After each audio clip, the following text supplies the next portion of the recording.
Guns, drugs, sex, and violence. How these become such popular topics for rap songs? Much of the credit goes to the notorious group NWA, short for Niggas with Attitude. Today, I want to introduce you to NWA, the first successful group to popularize gangster rap.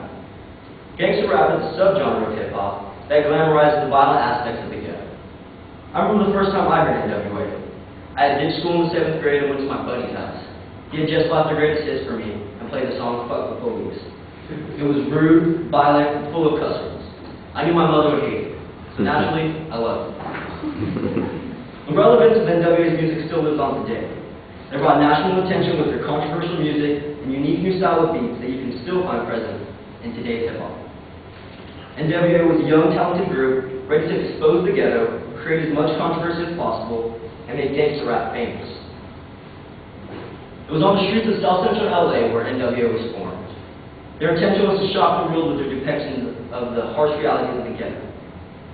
Eazy-E founded the group in the late 1980s, a time when gangster rap was still in its early stages and was struggling to find a large audience.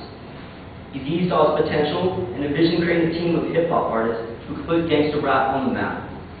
While selling legal drugs at the time, he raised enough funds to create Ruthless Records, where he, Dr. Dre, Ice-Cube, MC Ren, and DJ Yella would revolutionize gangster rap. Each member brought their own unique element to the group. Eazy-E was the poster child of NWA. He rapped with a distinct delivery and charisma that would characterize the group's image. Dr. Dre, who had time to rap on songs, was most famous for his revolutionary beat productions.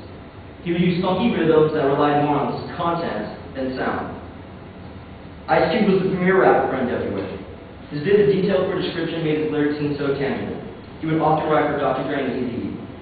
MC Ren was an additional rapper who showcased strong support and ability to perform. And DJ Yella co-produced and DJed alongside Dr. Dre, who was also a songwriter for the group. With their talents combined, each member's distinct delivery and character created a strong energy in the music that wannabes couldn't match.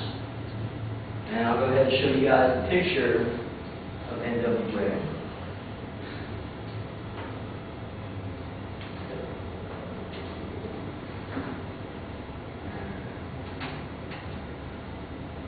Okay, so we have a picture of NWA here. That's Ice-Cube on the left, Dr. Dre right next to him, Eazy-E in the middle, DJ Yella, and MC Ren.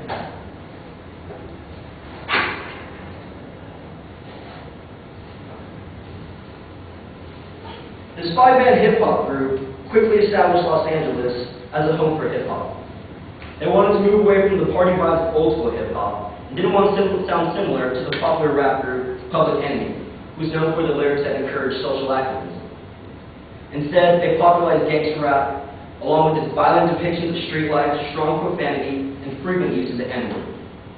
Their music was aggressive and in your face. Holding nothing back, they showed no signs of remorse for the lyrics. They were anti-heroes, not role models. They seemed to find the reactions they got amusing to them.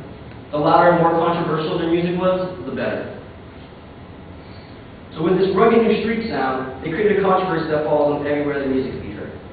In fact, controversy seemed to explode when they dropped their album Straight Outta Compton in 1988. This album glorified the gangster lifestyle, quickly becoming the driving force behind its sale figures. Its first 3 songs on the album came out with a bang. The first song was titled Straight Outta Compton, which introduced the harsh streets that they grew up on and showed the violent reality of it. The second song, probably the most notorious of all, was Fuck the Police, which showed their strong distaste of the authorities and portrayed the growing tension between LAPD and the youth at the time. Gangsta Gangsta was the album's 3rd song and 2nd single. In it, NWA glamorized the lifestyle, making it seem cool and fun. So after the song Fuck the Police, NWA received a letter from the FBI conveying their discontent with their music, advising that advocating violence and assault is wrong, and we in the law enforcement community take exception to such actions. And I'll go ahead and show you guys a picture of their album cover.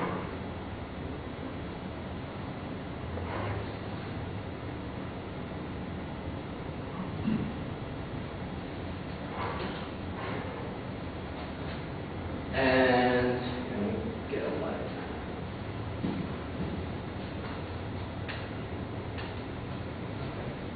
So they're all standing around, and it's kind of hard to see in the dark, but On this album cover, that's Eazy-E holding a gun, and it looks like they're all standing over a dead body. Yeah.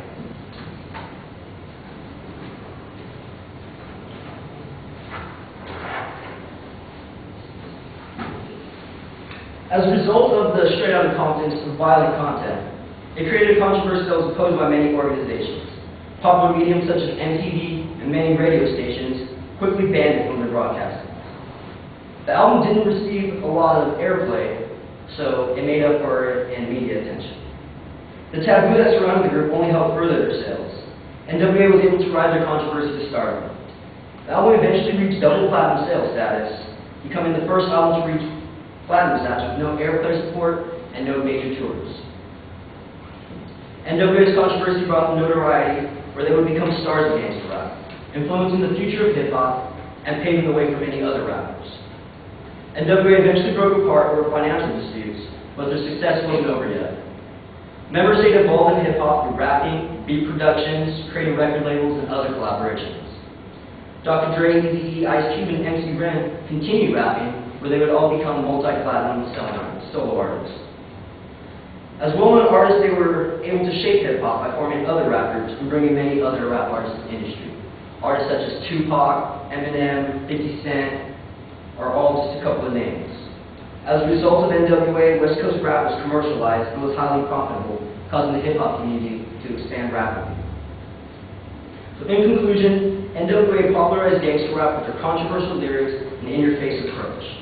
They painted vivid pictures of the ghetto streets of LA. The group held nothing back and pushed the envelope to its limits. Straight Outta Compton released and was the first successful gangsta rap album, reaching double platinum status despite strong opposition and lack of radio airplay. Influencing the direction of hip-hop, NWA was able to help shape its future and forever cement their mark in history as the world's most dangerous group.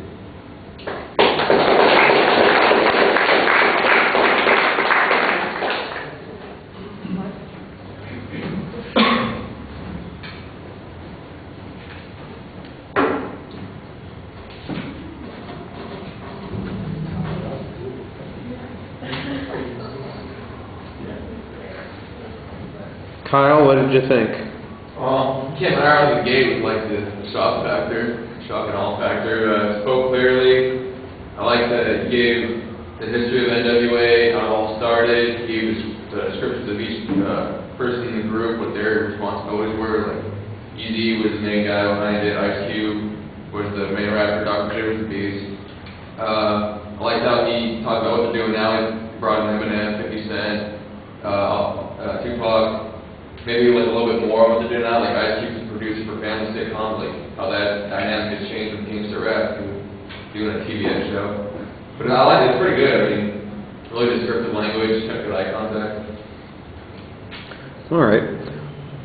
I thought you had a good dramatic start to the speech also, a very clear statement of what your goal is, and we know immediately what the topic's going to be. I think you need more of a preview, though, so that we know where you're headed. However, one of the nice things that you did at the end of the speech was in your summary, you had a really clear review of what the points were, and so it makes a heck of a lot more sense about how it's all put together at the end. So you kind of rescued the organization at the end of the speech with that summary. But I do think it needed something a little bit stronger at the beginning about where you were headed. Also, I thought the transitions were okay, but they could be a little stronger in the body of the speech as we're moving from one idea to the next, but you did okay. I didn't really hear any source citations on the material, so I'm sure that you did research. You've got personal experience and knowledge of the subject also, but you want to get the supporting material into the speech, and I didn't think that you managed to do that. The two visuals that you had are pretty mundane. You know, you've got a picture and an album cover, and the way you're showing them is okay. I mean, we talked about it and made a little bit of a joke. I guess you could do this right off of your cell phone, and I didn't really expect that somebody would follow through on that. But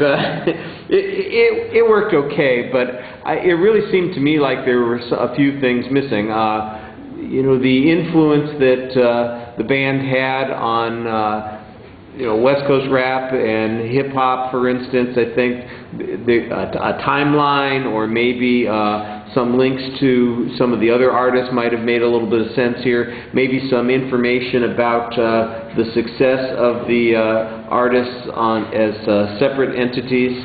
I know exactly what Kyle's talking about when you say, well, you know, so where are they all today? You know, it's sort of like the end of a movie when sometimes they give the coda about what's happening with all the characters at this particular point. You know, Easy A is fart and dust, as they say, and or Easy A was the movie last year. You know, and you mentioned some of the others, but there were two other guys in the group. I don't know what's going on with them and how important they became, so, or whether or not they had any influence.